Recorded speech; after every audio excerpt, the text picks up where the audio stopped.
Hey, this is Johnny. You are tuned in to Ugly Brown Boy.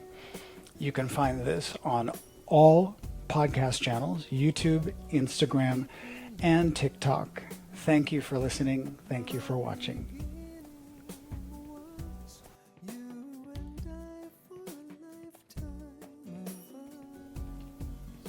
Hey everyone, thank you for joining me on the third episode of Ugly Brown Boy. I want to talk to you guys today about the origin of this name, because whenever I tell people the title of this podcast, it really confounds people and they don't understand where I'm coming from. So I just want to provide an explanation because it is part of who I am, and it is the reason why I named the podcast this. And I hold it close to my heart because the ugly brown boy was and sometimes is me. And the reason I named the podcast Ugly Brown Boy is because I came to this country when I was 4 years old, and I look different from everyone. So when my parents immigrated, I immigrated. And not only was I an immigrant, which no one would necessarily know just by looking at me, but because I wasn't white or black or Hispanic, I was out of place. A lot of times people couldn't figure me out, and that's okay. But back then, people, rather than being curious about where I'm from and why I look the way I look, they just made fun of me. And when we moved to the suburbs of New York City, that was when I think the real feelings of ugliness started, because it was the suburbs. So there weren't many people or families that looked like us back then where we moved to north of New York City. In New York City, it was fine. It's the melting pot. So there were a bunch of people that looked like me, and it wasn't as big an issue. But in upstate New York, if you want to call it that, it's only 30 minutes outside of the city. They were predominantly white, and I don't know, maybe 2 or 3 families that looked like us. But for me, it was painful. Kids can be so mean. I say that today. I said it before. And when they are out of the supervision of adults, they tend to take advantage of that situation, and they bully other kids, and I was one of those kids that was bullied. So when I arrived in middle school outside of New York, I got to class and none of the white kids could figure me out. It's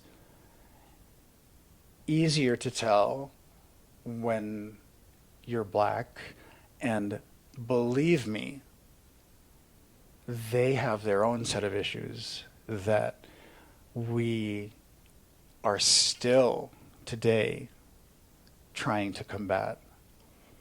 But as far as my story goes, even black and Hispanic kids would make fun of me, and they do that thing with their eyes and their index fingers to mock me and change their eyes to look more slanted, and it was painful. Um, it wasn't until I got a little older that kids or people in general started defining and calling me by the correct nationality. When I was a kid, everybody was Chinese or Japanese. There was nothing else. And even that was painful because there are so many other Asian and Southeast Asian and Pacific Islander nationalities that no one kept track of back in the day. So I was kind of left out and I was kind of clumped with what they knew about Asia, which was China and Japan. I'm surprised they even knew that.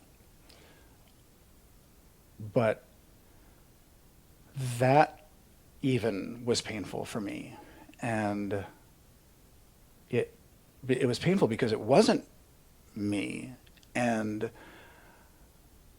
I grew up questioning who I was and questioning my value as a person because I wasn't what was normal or recognized.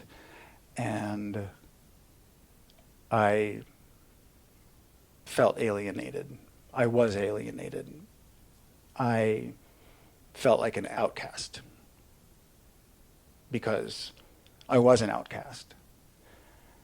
And so these feelings of unattractiveness started to develop. And because of my skin color, and because of my eye shape, and because of my nose, I was picked on. And I was ridiculed for it. Today, I think my nose is beautiful. No modifications.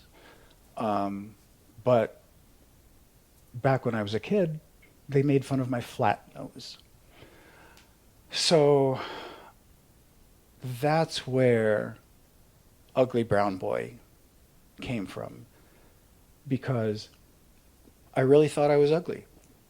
I thought that being white was the thing to be, because when you're white, this was my thinking as a kid, you get all the benefits, you don't get made fun of as much.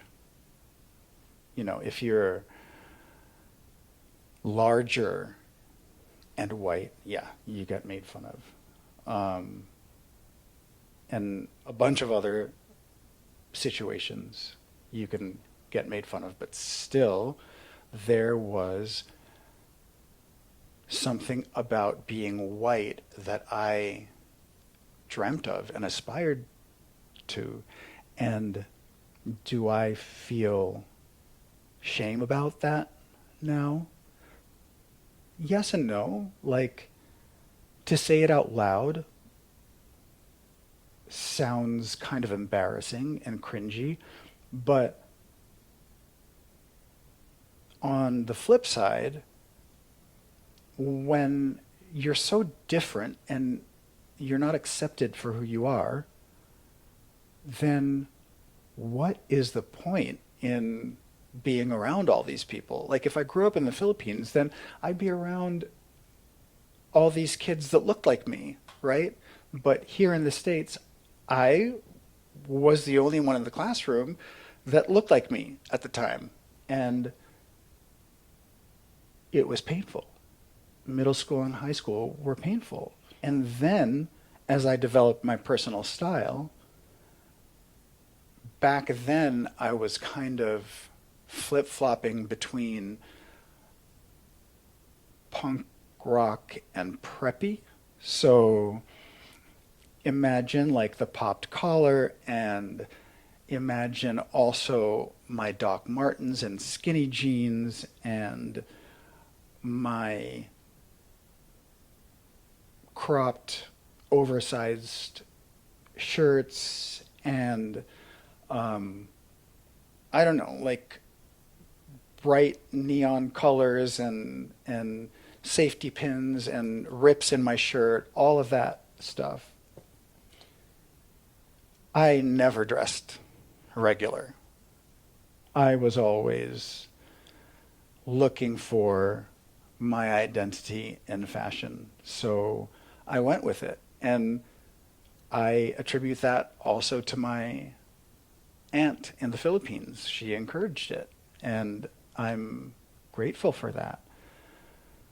But even today, the majority of people that are out there that see me and they see the way I dress, not necessarily in New York, not necessarily in the metropolitan cities, but here in Orlando, in Florida, in, I don't know, places that don't expect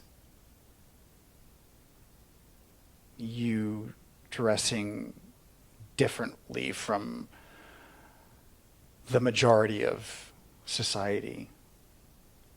They, again, can't figure you out. So, do they appreciate that you're different? No. Their first thing to do, the first thing that they go to is to make fun of you. And that fucking sucks. So I still dress like this today. I still dress differently from everybody else. I have a different sense of style, and I still get ridiculed. I still get laughed at. And I don't think it's way out of the ordinary. It's just my fashion sense. And it's just not common. That's all. I'm not saying there aren't people that appreciate me, but I think I notice more the people that laugh at me and whisper when I walk by. That's okay, I guess, and it depends on my emotional state at the time. But imagine the fragile mindset of a child and being ridiculed by kids all day. Add to that me coming out of the closet in middle school and as a freshman in high school getting bullied on top of it because I was gay. And they didn't know what to do with that either. So I'd get talked about behind my back regarding that. And I would get bullied when I walked down the hall. I would hear jocks behind me who would laugh at what I was wearing and talk about spitting on me. And that kind of trauma, and I'm talking about trauma as in a repeated experience that you live on a daily basis, a regular basis. I'm not talking about the trauma of spilling wine on the sofa. I'm talking about consistent abuse and bullying. That kind of trauma has led me to label myself as ugly brown boy because when I was younger, that's how I felt. And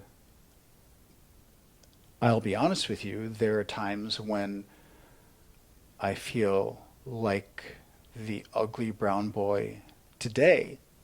And I was with a friend yesterday and I was explaining that to her, and she was like, "Oh my God, I can't believe you feel that way. Like, you, of all people, you feel like you're ugly." And yes, it's true. Like, I do not feel attractive a lot of the time. I'm that person that will walk into a bar with my friends behind me and I'll be oblivious to everything.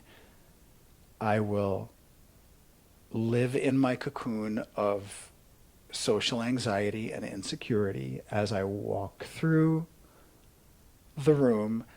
And when we get to the bar, my friends will be like, "Did you see that guy checking you out?" And I'd be like, "There was nobody checking me out."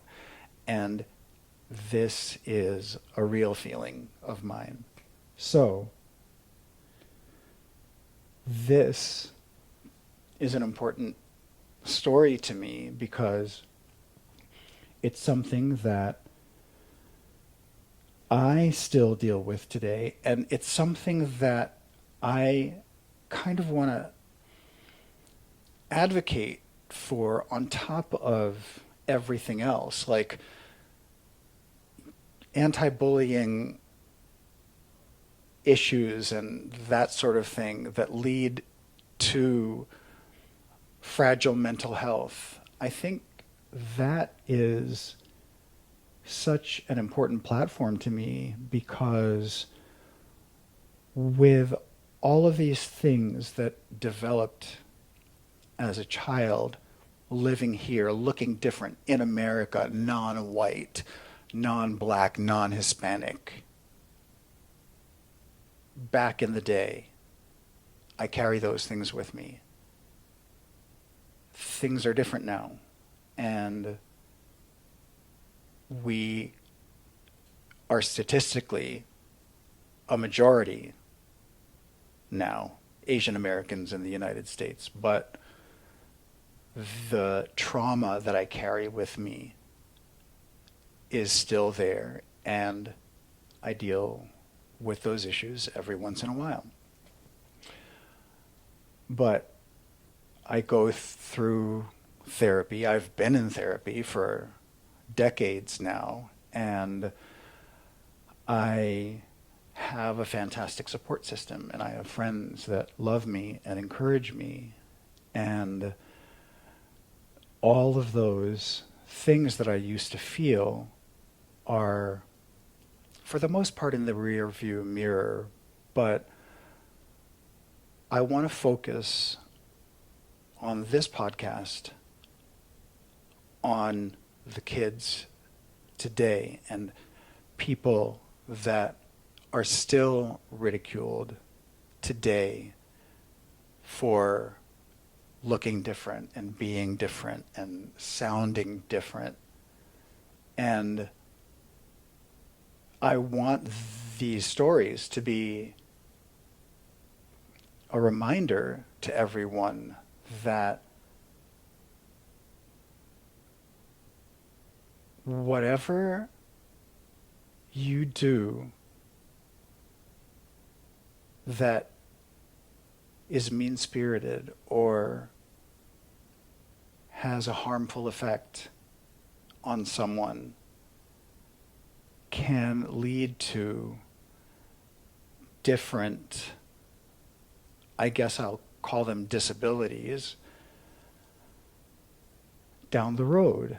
And for me, that is my depression diagnosis, and it's my anxiety diagnosis. And it's those things that are kind of reminders of my past and how I am able to mark different periods in my history where my mental health took a different turn because of cruelty. And so I guess I want this podcast really to be a reminder to everyone that your intentions can be destructive, or they can build somebody up. And I don't understand why more of us don't look at building everyone up than making fun of people and tearing them down. It's really sad to me. And I can speak about it lucidly now because I, through my support system of therapists and psychiatrists, I am on medication for my depression and anxiety, and I can talk about things like this without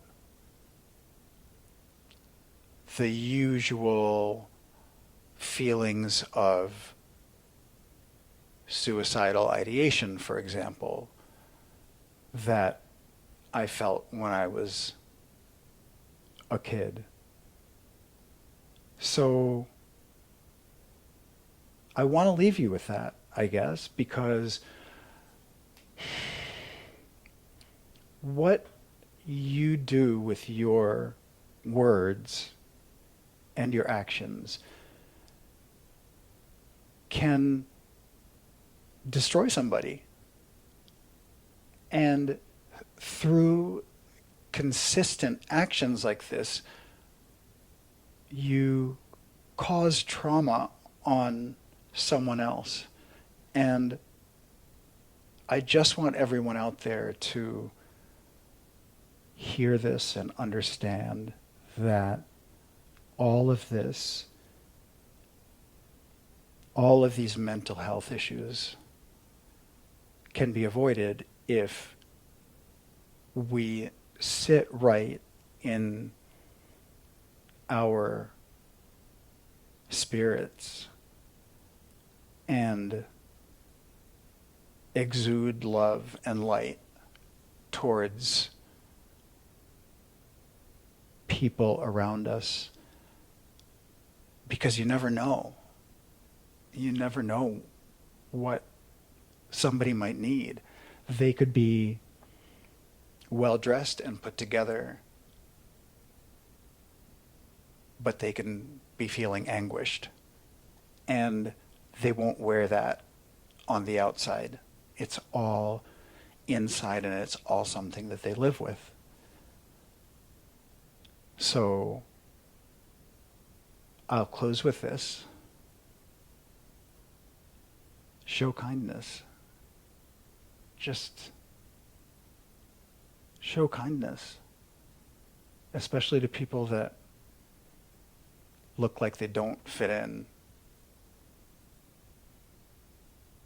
because you just don't know how fragile their spirits are, and a look from you, words from you, can utterly break their spirit or build them up and give them hope. So do that. Live your life that way. Give people hope and show people kindness. See you next Tuesday.